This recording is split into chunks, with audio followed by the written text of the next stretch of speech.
మాయ అంటే అక్కడ ఏదో ఉండం కాదు. మాయా ప్రపంచం అంటే. ఇప్పుడు ఉంటుంది, తర్వాత ఉండదు. ఇప్పుడు ఉన్నట్టుగా ఉంటుంది, తర్వాత కనిపించదు. దాన్నే మాయ అంటారు. ఈ ప్రపంచంలో మీరు ఏది చూసినా అన్నీ ఉన్నట్టుగా ఉన్నాయి. లేకపోవడం ఏంటి అక్కడ ఉందంటారు. నువ్వు లేకపోవడం ఏంటి నువ్వు ఉన్నావంటారు. వాడు లేకపోవడం ఏంటి వాడు ఉన్నాడు కదా అంటారు. కానీ ఇప్పుడు ఉన్నాం. తర్వాత ఉంటామా అంటే మళ్ళా ఎవరు ఉన్నాం. చూడండి, మన తాత ఉన్నాడా? లేకపోతే మన తండ్రులు ఉన్నారా? ముత్తాత ఉన్నాడా?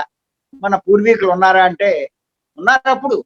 ఇప్పుడు ఉన్నారా అంటే లేరు. అదే మాయ.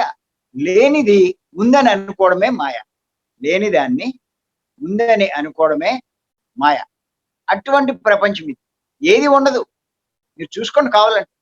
మీ కంటికి కనిపించేది ఈ భూమి మీద శాశ్వతమైనది ఏదైనా ఉంటే ఒకటి చెప్పండి. ఏదీ కనిపించదు.